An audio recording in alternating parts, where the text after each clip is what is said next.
Саламатсыздар, урматтуу жаамат. Менин өнүгүү клубумдун катышуучулары, сиздер үчүн жаңы видео. Анда эмесе жакында эле өзүңүздөр билгендей Дубайга барып келдим, андан ары Москвага бардым и өзүмө келип, мына Бишкекте кайра иштеп жүрөм. Ушул убакыттын ичинде кандай окуялар болду, кандай дагы ачылыштар болду, ошо жөнүндө дагы бөлүшө кетейин. Биринчиден, баардыгыңыздардын орозоңуздар кабыл болсун.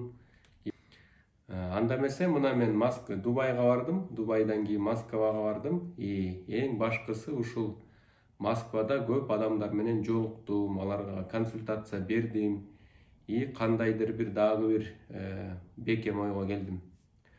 Ар бир адам эң биринчи иретте эркиндикке умтулат экен, жана ушундай масштабтуу бир жашаганга умтулат экен да. Бирок ошол эркиндикке жашаган умтулуусун подсознательном уровне кааласа дагы өзү билбей жүргөн болот экен да. Бардыгысы келип кандайдыр бир мага бир причиналарды айтты да, мына мынтип атам же болбосо тигиндей болуп атат деп, ар бири менен мындай суроо жооп кылып акырын түбүнө касып келсем, ошол эркиндикти каалайт экен да. Көбүнүкү кандайдыр бир эмоция, мындай негативдүү эмоциялардын таасиринде жашап жүргөндөр болот экен да. Мына мисал үчүн бир эже бар экен, ал байкуш төрөлүп атканда эле, аны төрөп атканда апасы каза болуп калат экен да. Ошо тиги кичинекей болуп чоңоюп баратканда эле ага бүт туугандары көргөндүн баары эле ушул кызыбы, ушунун аркасынан тигил апасы кетип калды да. Кыздар төрөлгөн өтө кыйын, андан көрө уул төрөлгөндө апасы аман калмак деп ушундай ар кандай сөздөрдү укчу экен кичинекей кезинде эле. Эми элестетиңиз, мен сиздерге айтпадым белем, 6 жашка чейин балада сознание менен подсознание деп мындай барьер жок, бөлүнбөйт да. Бүт угулган сөздүн баары эле подсознанияга кире берет. Тигил кыз байкуш чувство вины менен өсүп чоңойгон да. Эми любой жумушта болобу, башка адамдар менен иштешип атабы, турмуш куруп, жолдошу менен жашап атабы, бардыгынын өз алдында күнөөлүү сезе берет экен да. Мисал үчүн күйөөсү барып гүл айтып кетсе, мен күнөөлүүмүн. Күйөөм бакпай үйдө отуруп алса, мен күнөөлүүмүн. Балдарым ийгиликке жетпей атса, мен күнөөлүүмүн. Иши кылып бүт адамдардын косяктарына как будто өзүн күнөөлүү сезе берет экен да. То есть мына көрдүңүздөрбү, ошентип биз бардыгыбыз ойлойбуз, эң биздин көйгөйүбүз бул акча жоктугу депчи. На самом деле акча жоктугу эмес. Сиз мисал үчүн акчаны чогултуп, аны туура пайдаланган, мына ушул биринчи орунда турат да. Сиз канча акча чогултуп, ошол акча менен башкара алсаңыз, ошончолук суммада гана бизнес жасай аласыз. Мисал үчүн 100 000 сомго чейин чогултуп ошону башкара алсаңыз, бизнесиңиздин абараты 100 000 сомдун тегереги болот. Эгер 1 миллион сом чогултуп, ошол 1 миллион сом менен башкара алсаңыз, сиздин бизнесиңиз миллиондун тегерегинде оборот берип турат бир айда. Ошондуктан эң биринчиден жашоодо ар кандай сыноолор болгондо сиздер кайгырбашыңар керек да. Эмнеге эле менде ушундай сыноолор боло берет, жол болбостук боло берет, мен жолум такыр эле жабык окшойт, бирөө дубалап койсо керек деп эле ушунтушуңар мүмкүн да. Бирок чын-чынына келгенде сизди күчтүү болсун, ошондон сага калсын, үйрөнсүн, такшалсын, көз карашын кеңейтсин, колунда бар нерсесин барктап, ошол бар нерсени дагы көбөйтсүн деп анын баары берилет да. Көп учурда ата-эне ошол баласынын бирини мындай ошибка кылып эле тигил болбой атса, чуркап барып туруп, анын ордуна кыла коет, жардам бере коет да. Ушул эч нерседен кем болбосун деп, өзүндө мурун бала чагында жок нерсени баламда ушундай муктаждык болбосун деп сатып алып бере берет да. iPhone 13, андан кийин 14, анан 15 аркасынан кууп алып берет, эң жакшы кийимдерди алып берет. Балдарын эч кандай эркиндик, самостоятельность бербей, анын колунан тартып алып жумушту кылат.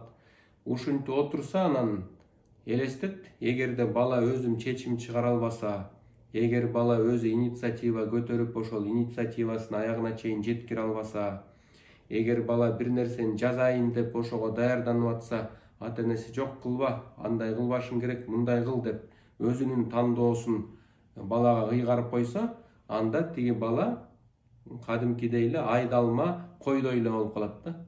Тияка айдаса ошол жака айдайт, бияка айдаса тияка барат. Вот ошон үчүн эгерде балдарым айдалма кой сыяктуу болбосун десеңиздер, анда дайте им право ошибаться. Өзү аракет кылсын, өзү ошондон такшалсын, чекеси менен урулсун. Сиз как мындай добрый бир советчик катары эле эчтекесине тийишпей үйдө өзүңүздүн жумушту кыласыз дагы, өзү жардам сурап келгенде, вот ошондо анан жол көрсөтөсүз да. Мына сен бул жолду тандандың, эгерде ал жол менен кетсе, мына моундай тоскоолдуктар болот. Эгерде жок деп баш тартып бул жол менен кетсең, бул жолдо деле мындай тоскоолдуктар болот. Бирок ошону чечип өзүң үйрөнүшүң керек. Эгерде аны чече албасаң, андан дагы оор болот жашоо. Анткени жашоо бул компьютерный оюн сыяктуу эле да. Сен биринчи этап оңоюраак өтөсүң, экинчи этап оорураак болуп атат. Ошентип 10-20 турга келгенде аябай татаал раундка келесиң, ошол жерден өтө албай кыйналасың да. Анан көбү бул оңой эле экен, мен сразу эле 20 раундка деп туруп секирип алса, аны такыр эле өтө албайт да. Ошентип 20 раундка тең такшалып атып, үйрөнүп атып, анан уже күчтүү болуп, даяр болуп келет да 20 раундка.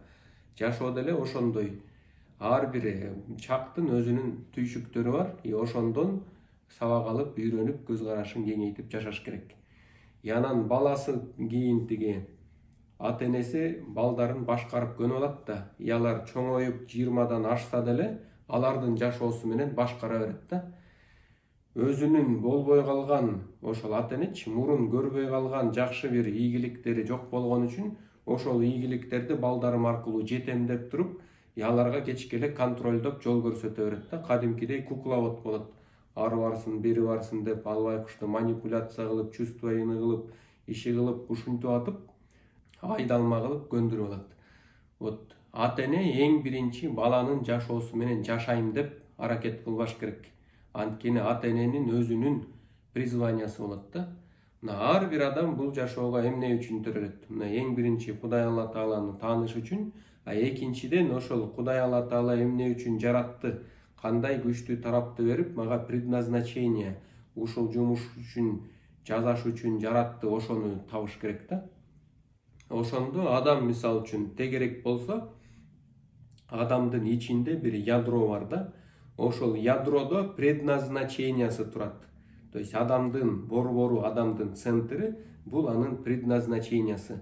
Бирөө мисал үчүн мен сыяктуу билим бериш үчүн, экинчиси актер болуш үчүн, үчүнчүсү элдерди айыктырып дарыгер болуш үчүн, төртүнчүсү президент болуп эл башкарыш үчүн. Ошентип ар бирөөнүн предназначениясы болот. Ошол центрин билбей эле, центрине предназначениясын койбой, баласын коюп алат да. Анан ошол бала направо налево бастырбай, тим эле жанталашып ошону тиктеп отурат да. Там 2 саат чалбай калса эле телефон чала калып, аяктасың, эмне кылып атасың, ким менен жолуктуң, эмне деп сүйлөштүң, ал эмне деп айтты, ал менен сүйлөшпө, ал жакшы, ал жаман деп эле ушинтип атып, анан байкушка күн көргөзбөй жашатпай салат да. Эми элестетиңиз, ал бала 40ка чыгат, өзүнүн үй бүлөсү бар, балдарын багып атат. Ал өзүнүн жашоосуна үй бүлөсүн башкара албай, үй бүлөсүн камсыздай албай, дагы эле ата-энесинин мойнунда отурган болот да. 40ка чыкты, баары бир деле ата-энем мени багыш керек, ата-энем мага жол көрсөтүш керек деп эле ошого көнүп калган. Анткени мурун инициативалары подавление боло берген, акырында мына ушинтип анан ата-энесинин көзүн карап жашап калды. Эми элестетиңиз, ал ата-эне карып деле жок болот да, 70-75ке чыгып эле жок кетет. Ошондо тиги бала эмне кылат үй бүлөсү менен?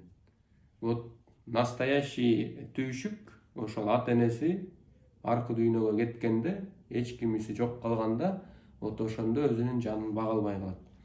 Ошон үчүн балаңардан эч качан инициативаны талашпагыла, аларга ошибка кылганга жол бергиле, көбүрөөк эркиндик бергиле, контролду өтө эле мынтип кысып контролдой бербеңиздер. Сиз мындай ушунчалык ишеничтүү дос болушуңар керек, что сиздерге дос катары өзүнүн түйшүгүн, көйгөйүн айткандай болуш керек. сизден кеңеш, насаат сурагандай болуш керек. Дайыма эмне кылбасам ушул ата энем мени поддержка кылат.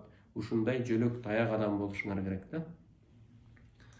Анда эмесе урматтуу менин ушул клубдун катышуучулары, мен сиздерге дагы бир жолу айта кетейин. Биздин башкы максатыбыз бири-бирибизге жөлөк таяк болуп, күч болуп, жардам берүү. Анан көбүңүздөрдү көрүп атам, өтө пассивныйсыңар да. Мен сиздерге айткам баягы деле, мына моундай суроолорго жооп берип, ушул WhatsAppка жөнөткүлө деп. Мына 10го жетпеген эле адам жөнөттү, калгандарыңар гана эмне кылып атасыңар?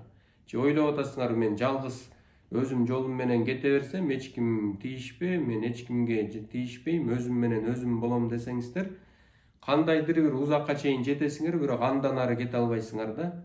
Адамга дайыма башка адамдын жардамы керек. Сиздер деле мисалы үчүн, кандайсыңар, мен баланчамын, мен ушундай услуга көрсөтүп атам, мага келип ушул услуганы алгыла деп деле койсоңуздар болот да. Ошентип биринчи ушул уюмдун ичинде бири-бирибизге жардам беребиз. Анан эгерде продукт услугаңар сапаттуу болсо, ар бирибиздин жок дегенде 20-30 жакын адамыбыз болот. Ошол 20-30 адамга айтып чыгабыз, реклама кылып. Андан сырткары соцсеттерибиз бар. Жок дегенде эле 200дөй жакшы бизди карап жүргөн адамдар бар. Ошого да сиздерди сунуштасак болот. То есть сиздердин ийгиликке жетүүчү жолуңар кыскарып атпайбы? А сиздер ошо колуңузда бар инструмент менен колдонбой эле, мен какшап сурасам деле жоксуңар да. Аябай таң калам ошогочу. Ошондон кийин келгиле бөлүнбөй, өзүнчө болбой, кичине кошулуп, айтканды аткарып, кичине угуп, ошентип анан жөлөк таяк болуп бири-бирибизге жардам беребиз. Кудай буйруса, мына жакында Норуз бүтөт. Норуздан кийин сиздер менен онлайн жандуу жолугабыз, өзүңүздөр билесиздер. Жанагы сайтка бүт фотографияны бир профилде киргизебиз, атайын сүрөт тартып, бардыгы однотипный болгондой кылыпчы. И жанагы сайт функциональный, сиздин продукт услугаңызды көрдү, аягында WhatsApp номериңиз көрсөтүп турбайбы? Ошо пользователь басса эле сиздин WhatsApp'ыңызга түшүп калат да. Ошо бүт удобстволору каралган. Анда эмесе ушул айткан кеңештеримди жашооңуздарда колдонуңуздар. И Норуздан кийин жолукканга чейин жакшы бир суроолоруңарды даярдап туруңуздар. Ким анкетаны толтуруп жөнөтө элек болсо, жөнөтүп коюңуздар. Сиздер менен жолукканга чейин сак саламатта болуңуздар.